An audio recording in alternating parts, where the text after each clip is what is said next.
Innal hamdalillah nahmaduhu wa nasta'inuhu wa nastaghfiruh wa na'udzu billahi min shururi anfusina wa min sayyiati a'malina may yahdihillahu fala mudilla lahu wa may yudlil fala hadiya lahu asyhadu an la ilaha illallah wahdahu la syarika lahu wa asyhadu anna Muhammadan abduhu wa rasuluh.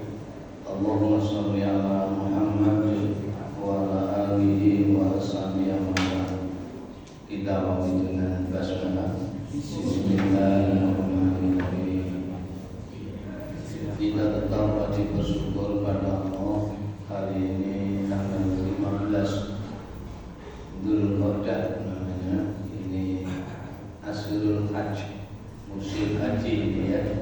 Ramai-ramainya saudara kita sedang berangkat ke mana? Ke Mekah, ke Madinah dulu ya, kemudian 8 hari ke Mekah.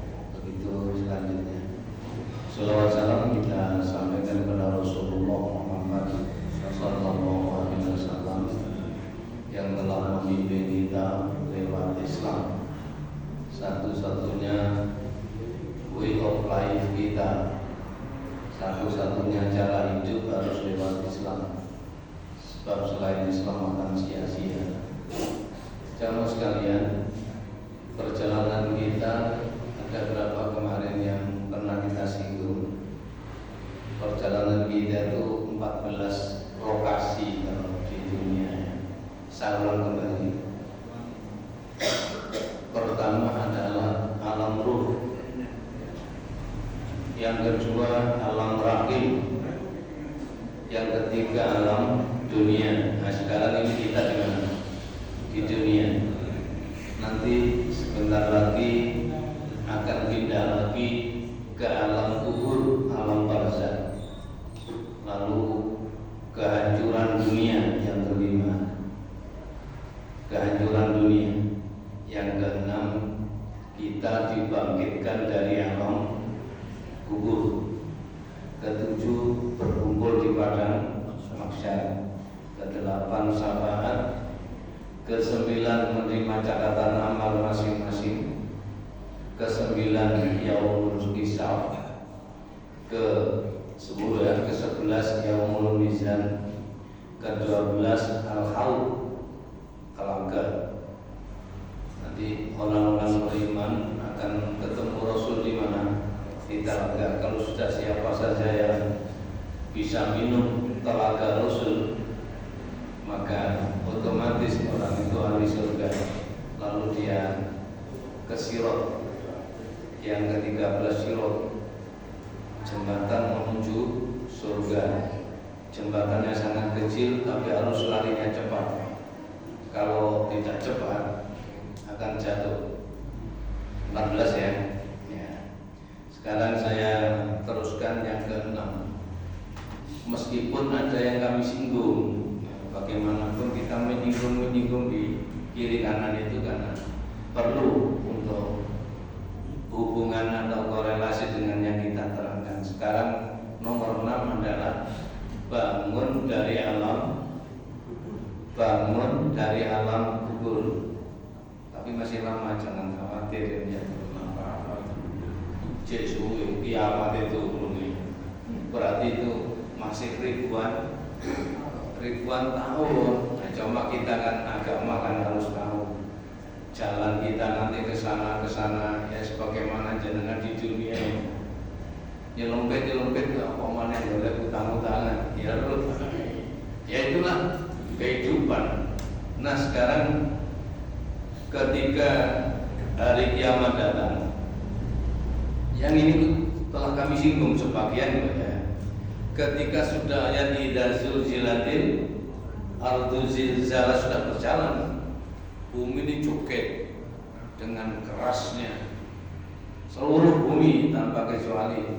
Kalau sekarang kan ya kadang-kadang berbes joget.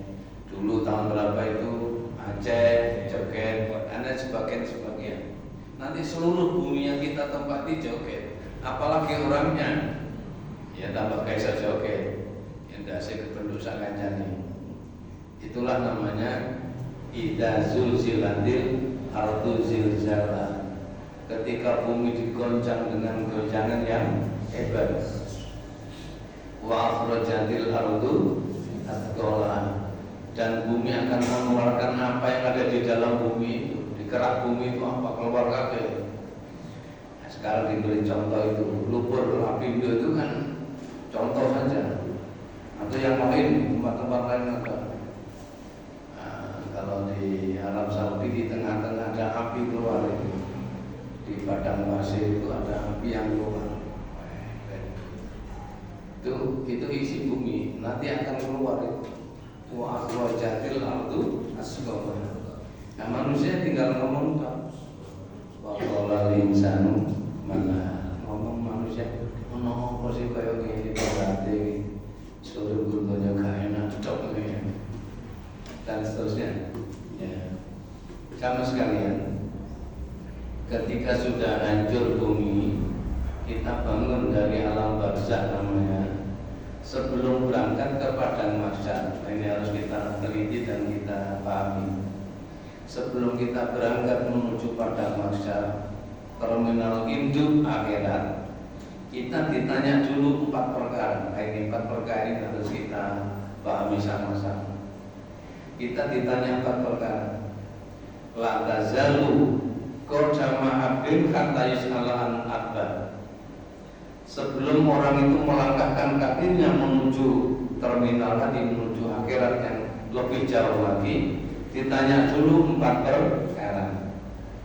4 perkara kita ditanya 4. Sama semua tanpa kecuali, percaya atau tidak akan ditanya itu. Yang ditanya pertama adalah wa an umri, tentang umur. Umurnya dihabiskan untuk apa? Karena itu tidak perlu minta umur panjang kayak orang sebelah minta umur panjang.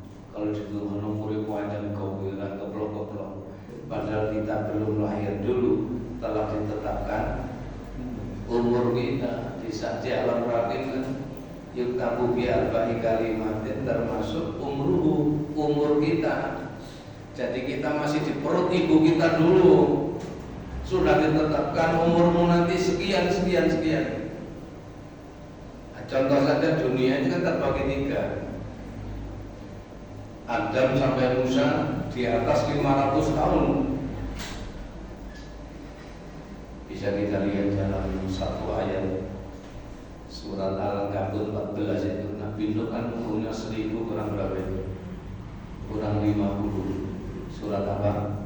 Al-Ankabut 14. Ada itu. Walaqad arsalna Nuhan ila qaumi falabitha fi alfasanatin ila khamsina. Saya pernah ngutus Nuh, kata Allah. Aku pernah ngutus Nuh. Mereka bercampur Nabi itu. Nabi bercampur umatnya, maksudnya 1000 tahun kurang 50. Surat apa tadi? Al-Ankabut 14. Lalu yang kedua, Musa sampai Isa di atas 100. Tapi sudah banyak yang di bawah 500. Tapi si lodong mulai 300, sudah 200 saya. Masa lodong. Nah, kita sekarang setelah masa patro, Nabi Isa dipanggil Allah. Di dunia itu kosong Nabi. Allah alam berapa ratus tahun waktu itu lahirlah Nabi kita. Nah, kita umat Nabi Muhammad, umur kita ya ada yang 100, tapi ya dicil fisik sudah sangat lemah. Ada itu ibu-ibu haji itu ada yang 104 tahun, ada yang 120 berapa tahun. Ya di itu orang berangkat haji itu. Ya itu ada yang 100 berapa, tapi hanya 1-2 tahun. Mau harus diumumkan boleh HP umurnya 100 itu sudah hebat. Nah, sementara kita itu umat Nabi Muhammad, Nabi kita mengatakan walikulli umatin hasor. Setiap sesuatu ada batas panennya, batasnya. Hasad itu panen. Yauma hasodi. Jadi wa hasadu umati, matinya umat Gus gampangi panen. Panennya umat itu sekitar 60 sampai 70. Wa hasadu umati ma baina sittin ila sab'in. Nah itu kita ya umur itu. Kalau ada lebih-lebih gitu ya, maaf itu fisik sudah cukup apa? Cukup miring-miring. Ya contoh saya sendiri ini umur 76 saya. 76 saya, alhamdulillah bisa ke sini ya membantu di kelas. Ya saya bantu semampu saya. Tapi ini naik suaranya keren-keren kayak kerja di ono. Setelah itu repot. Maaf jamaah sekalian. Jadi kembali pada masalah kita, yang ditanya adalah umur kita dulu. Umur itu dihabiskan untuk apa? Wa anumi. Bimana umurnya dihabiskan untuk apa? Ya macam-macam. Manusia itu dihabiskan untuk apa? Ada yang maaf ya, apalagi yang masih muda-muda, jam 6 pagi sudah nyetel jogetan itu, sampai nanti malam jam berapa, besok lagi begitu. Ya joget dulu, mungkin nanti ditanya, kon joget ya, malaikat mesti takon joget, sekolah. Jadi umurnya dihabiskan untuk joget itu. Karena itu perlu dipahami. Yang pertama, umurnya dihabiskan untuk apa? Wa anuri bima afna. Umurnya dihabiskan untuk apa? Yang kedua, wa jismi, badan ini. Jisim, badan fisik. Ya, bima afna dirusak untuk apa? Padahal kita terbatas sekali. Kita kan mulai ada catatan kan 10 tahun, terus sampai berapa gitu, sampai kita menginjak akal masih ada. Kalau umurnya 70, potong 10, tinggal berapa? Nah, begitu. Jadi jasad kita masih kuat, kayak leher beton, jari limitation. Jadi itu wah lehernya beton, hebat. Mungkin itu juga kok lehernya beton. Ya saking ya kehidupan manusia. Jadi umur kita nanti ditanya untuk apa? Yang kedua jasad kita ini, ya fisik kita di saat masih atos, otot gawat, belum masih gak tedas, undi-undi. Maka untuk apa dihabiskan jasadnya masih rusak? Hati-hati. Yang ketiga ilmu ini yang ketiga, termasuk hobi. Ya hati-hati, hobi itu ya yang positif lah, jangan terlalu yang aneh-aneh. Hobi boleh-boleh saja, tetapi yang baik saja. Karena apa? Ilmu yang kita miliki nanti ditanya. Yang ketiga, wal ilmi bima milati, ilmu dikerjakan apa tidak, diamalkan apa tidak. Ya sebaiknya kita itu kalau ibadah mengambil yang pahalanya lumayan banyak, kita dulukan, apalagi yang wajib. Ya ini yang ketiga. Yang keempat adalah masalah harta. Wa anmalihi, tentang harta. Nah ini harta kita kan punya ya. Saat melarat wong jadi penyanyi saat melarat wong masih punya celengan. Saat suku wong masih punya utang, kan begitu. Cari sopo penyanyi, tak sampai ngewangi penyanyi, daya umum, jaga ngantuk yang ini ngantukan gitu. Ternyata yang keempat kita ditanya waan mali, tentang harta. Maaf, umur ditanya satu, jasad di saat masih kuat ditanya juga satu. ilmu atau hobi tadi juga ditanya satu, tapi maaf, harta yang dimiliki ditanya dua. Ini yang harus kita pahami dan ini saya terangkan nanti. Jadi wa'an malihi, tentang harta. Pertanyaannya kata Nabi, min aina iktasabahu, dari mana dia peroleh harta itu? Subhanallah. Min aina iktasabahu, dari mana dia peroleh harta itu? Nabi sallallahu alaihi wasallam, kalau sudah dapat dibelanjakan untuk apa? Jadi pertanyaannya harta itu dua, dari mana sumbernya? Nabi oleh kanggo apa? Coba kita tentang harta sekarang. Harta itu kan ada yang kita keluarkan menuju yang wajib, ada. Harta kita keluarkan ada yang menuju wajib, di samping tidak berdosa berpahala. Ya, contoh infak, zakat, ya, yang wajib ya, jadi infak, zakat. Ya, bagaimanapun kita harus wa mimma razaqnahum yunfiqun.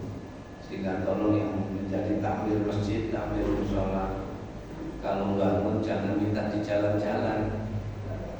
Nah, salah kita. Berarti wong Islam apa? Bakil jalukan yang sama. Dosa sebenarnya itu. Sing dijaluk malah duduk. Wong Islam kok macam-macam keyakinannya berbeda. Mereka menggerutu cuma gak wani. Pokoknya dijejer macam narik ke. Jadi ini yang terpenting harus kita pahami. Infak, zakat ini yang wajib. Lalu yang kedua mandub, yang sunnah. Yang sunnah itu kalau dikerjakan berpahala, kalau tidak kerjakan rugi sendiri, kan begitu. Banyak sekali contohnya ya, walimah. Kalau kita punya keluarga yang jadi manten, ada sedikit-sedikit lah walimah sesuai dengan kemampuan. Walimah hukumnya sunnah. Aulim walau bisatin, adakan temu kemanten. Walimah kan temu kemanten, meskipun dengan seekor kambing. Nah, kalau yang berduit banyak bukan kambing saja, ya ayam barang akeh. Ini perintah sunnah. Aulim walau bisatin, adakan walimah meskipun dengan seekor kambing. Yang kedua akikah bayi. Akikah yang sunnah ya, kita beli kambing. Akikah itu khusus kambing. Selain kambing tidak ada. Malah Rasul menyatakan ya, untuk wa'anil gulam syantani mukafiatan, anak laki-laki 2 ekor kambing yang pantang, yang sejajar umurnya. Wa'anil gulam, untuk anak laki-laki syantani mukafiatan, 2 ekor kambing yang ya cukup lah umurnya, umur 2 tahun, 2 tahun kalau begitu. Kalau sing gede ini gak cocok, diperintahkan untuk yang sejajar. Jangan membedakan laki-laki dan perempuan, turunannya enggak ada. Coba biasanya nanti kalau yang ketiga, wa anil jariyah satu, untuk anak perempuan seekor kambing cukup. Untuk akikah tidak harus si bunda, dikirim saja dengan nama anak dan cucu itu. Anaknya siapa, cucunya itu namanya siapa, bapak ibunya sebut, kirim tetangga. Oh akikah minimal Jawa kita, dan itu hukumnya sunnah.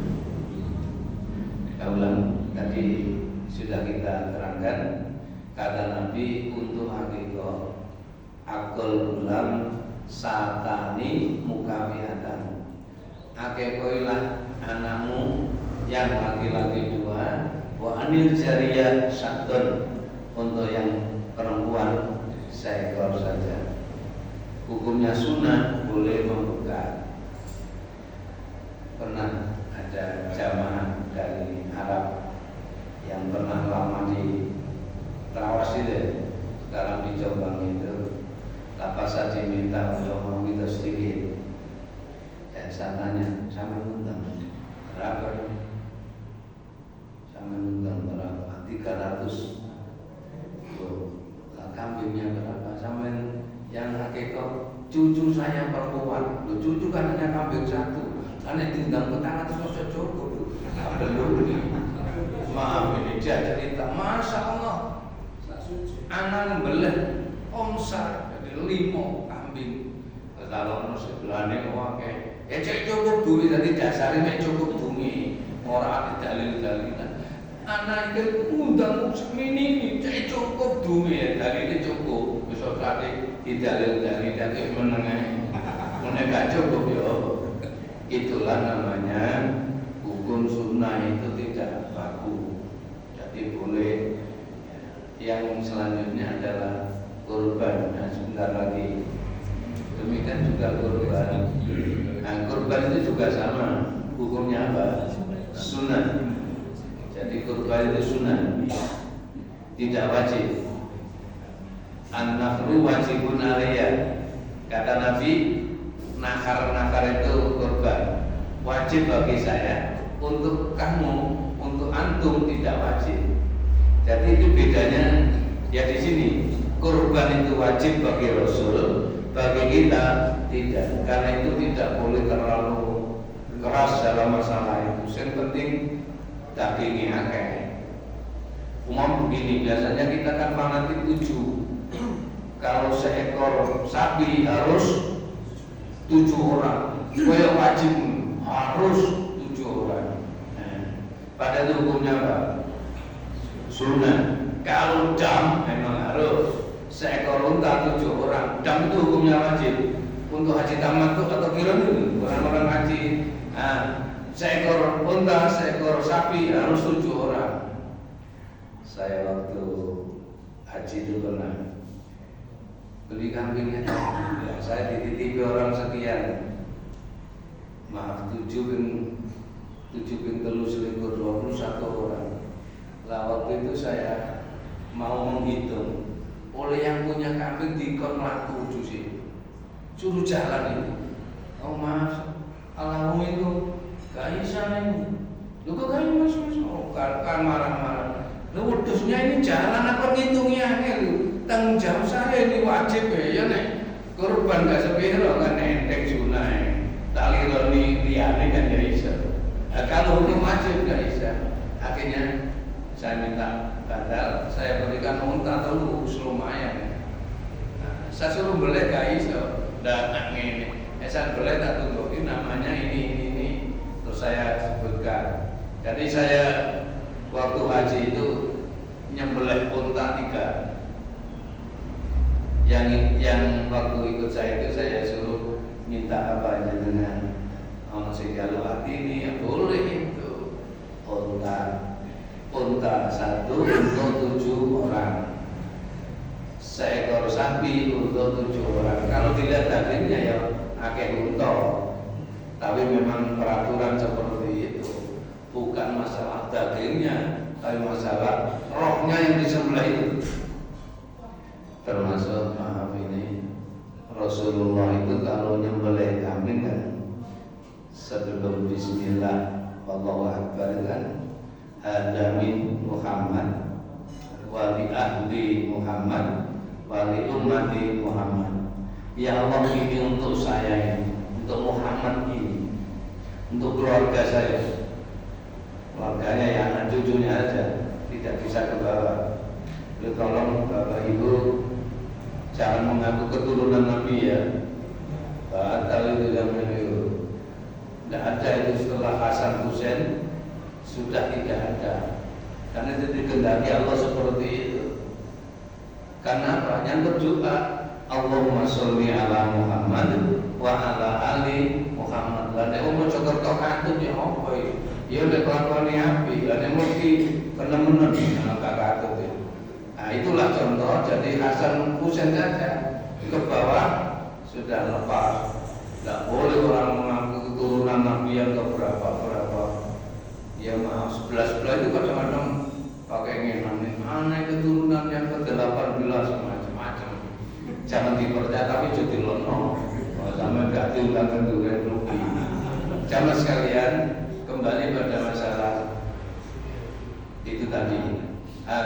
Jadi Nabi Muhammad itu wajib ketika menyembelih seekor kambing untuk dirinya, untuk keluarganya, untuk umatnya.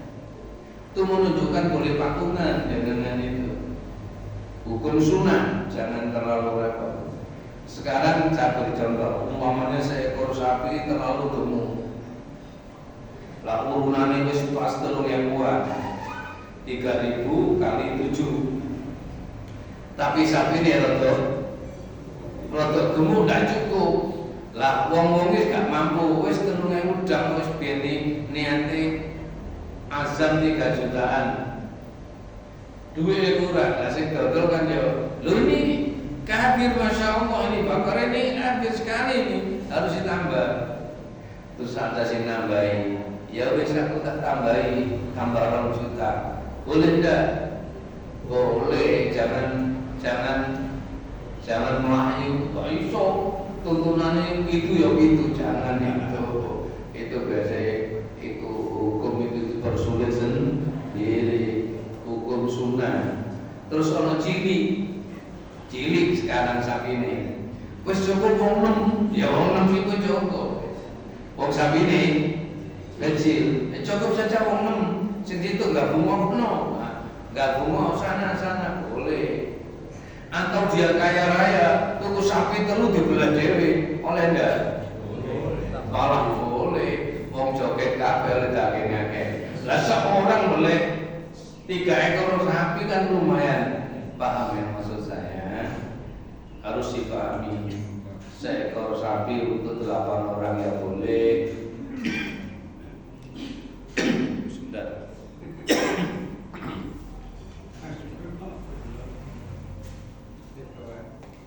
Ya, saya ini bukan tuwek tapi tubuh. Betul. Sudah ya.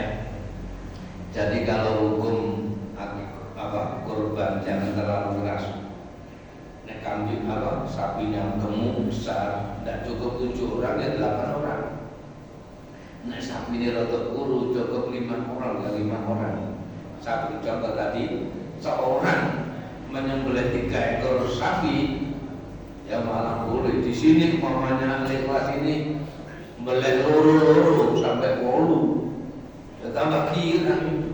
Sama sing kerja atau senam seperti Cuma diatur lah. Paham ya maksudnya? Kambing juga begitu. Kambing 1 dibeleh dan yang korban seorang ya boleh. Tapi wong loro, patungan wong loro juga boleh. Yang terakhir ini jadi harus dipahami akikah. Jadi saya ulang ya, waliman, akikah, kurban ini. Lalu yang terakhir ya umum. Ono daya barang itu hukum sunnah. Kalau tidak ada bagi-bagi daya teko ya tak subuh ya atur lah ya. Yang merdaya ya gak usah emosi. Jam 5 merdaya. Pada baru saja keluar dari yang ikhlas. Jamaah sekalian itu contoh. Jadi jelas ya. Yang sunnah hanya 4 intinya: walimahan, akikah bayi, kurban waktu Idul Adha, dan yang keempat umum, syukur tamu dan sebagainya. 4 ini yang harus kita perhatikan, tetapi harus tahu bahwa hukumnya sunnah. Yang terakhir sebelum saya tutup, untuk kurban kulitnya boleh dijual atau tidak? Ya yang mungkin tidak dimiliki. Panitianya umpamanya mau menjual ini sampai mani piro, sampai ijoli wedhus maneh telu, kulitnya sampai PKB boleh. Untuk kulit boleh dijual, dimanfaatkan lebih baik. Di masa Rasul dilarang karena apa? Khawatir dibeli orang Yahudi untuk tiba, untuk kepentingan ekonomi. Dulu di masa Rasul itu kulit itu untuk apa? untuk tiba, untuk apa. Kalau sekarang ini gilbah kalau dulu. Nah, sekarang ya mosok tiba plastik kakek.